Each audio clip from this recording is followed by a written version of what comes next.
ఈరోజు మరి ఆదోన్లో పుట్టినటువంటి మరి ఆదోన్లో ఒక ఆదోన్ని ముద్దు బిడ్డగా మన బీటీ నారాయణ గారికి ఈరోజు మరి ఆయన మరి రాష్ట్ర ముఖ్యమంత్రి చంద్రబాబు గారు ఆయన 2 సార్లు ఎమ్మెల్సీ పదవి ఇవ్వటము అంటే ఆయన క్రమశిక్షణ ఆయన నీతి నిజాయితీకి మారుపేరుగా ఉన్నటువంటి వ్యక్తి అయినా ఈరోజు మరి ఆయన అంచెలంచెలుగా రాజకీయంగా ఎదిగినాడంటే నిజంగా అంటే ఒక ఆదోన్ ప్రజలందరూ కూడా గర్వకారణమే.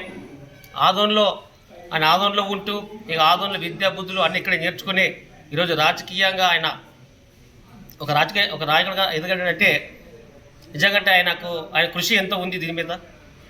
అలాగే మరి ఆదోన్ ఈ మధ్యకాలంలో మరి బీటీ నారాయణ గారు ఖచ్చితంగా మినిస్టర్ అవుతాడనేటువంటి టాక్ ఉంది.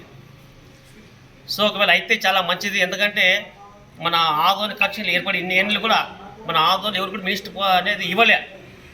సో ఇప్పటికైనా అన్నకి ఇస్తే బాగుంటుంది, ఎందుకంటే ఆలూరులో ఇచ్చారు, పత్తికొండలు ఇచ్చారు, అలాగే మరి అన్ని ఇచ్చినారు. కానీ మన ఆదోన్కి ఎమ్మెల్యేలకు ఇచ్చినారు అంటే భీమరెడ్డి అయినారు. మరి ఆలూరులో ముల్లి మారప్ప కానీ ఇట్లా గుమి చేయడం అయినారు, అన్న కాలేదు. కానీ ఈ అవకాశం మంచి అవకాశం వచ్చింది అన్నకి.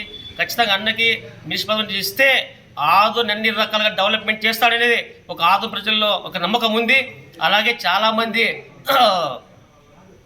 అంటే ఇక్కడ వలసలు వెళ్తున్నారు, గుంటూరు, విజయవాడ, హైదరాబాద్, బెంగళూరు. అట్లాంటి వాళ్ళకి కూడా ఖచ్చితంగా అన్న వాళ్ళకి ఏది ఇక్కడే ఉపాధి కల్పిస్తే బాగుంటుంది అనేది నేను అన్నకు తెలియజేస్తున్నాను. అట్లాగే మరి చాలామంది కార్మికులు రాయల్స్ మిల్లు పొందాయి, కుదుర మిల్లు పొంది చాలామంది వాళ్ళ ఫ్యామిలీలు రోడ్డు పడ్డాయి. అట్లాంటి మిల్లులు కూడా అన్న కృషి అన్న అది చర్చించి అక్కడ ఉన్నటువంటి కార్మిక ఓనర్లతో కానీ ఖచ్చితంగా పరిశ్రమ గొప్పని చెప్పిస్తే ఆదోని సెకండ్ బాంబేగా ఖచ్చితంగా ఉంటుందని నేను ఈరోజు ఈ మీడియా దగ్గర తెలియజేస్తున్నాను. అట్లాగే ముఖ్యంగా మా వికలాంగ సమస్యలు చాలా ఉన్నవి.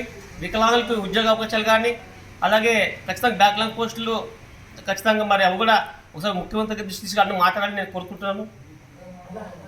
అలాగే మరి ఇవాళ నిజంగా అన్న ఖచ్చితంగా మినిస్టర్ రావాలని మేము కూడా మనస్ఫూర్తిగా ఆదోన్ పట్ల అందరూ కోరుకుంటారు. ఖచ్చితంగా వస్తుంది. నేను అన్నకు బాగా చెప్తున్నా, ఎందుకంటే చాలామంది ఆదోన్ ప్రజలు అంటే ఆదోన్ షాప్ మేము తెలియదు, కానీ ఎన్ని ఏళ్ళ నుంచి ఆదోన్ అభివృద్ధి జరగలే. ఎందుకు జరగలేదంటే వీళ్ళు గత పాలకులు దోచుకోవడం తప్ప వాళ్ళు ఎక్కడికైనా ఆదోన్ అభివృద్ధిని తీసుకుపోవడం లే. మరి ఈరోజు మరి భగవంతుడే ఒక అవకాశం వచ్చింది అన్నకి. ఎందుకంటే ఇప్పుడు ఈరోజు మరి మన ఆదోన్ ఎమ్మెల్యేగా పర్సత్ గారు అయితేనేమి, అన్న అయితేనేమి ఖచ్చితంగా ఆదోన్ అన్ని రకాలుగా ఒక సెకండ్ బాంబేగా తీర్చిదిద్దాలని కోరుకుంటున్నాను. నా పేరు వెంకటేష్, వికలాంగుల సంఘం DF రాష్ట్ర ఉపాధ్యక్షుడు కమత వెంకటేష్. అందరూ నమస్కారం.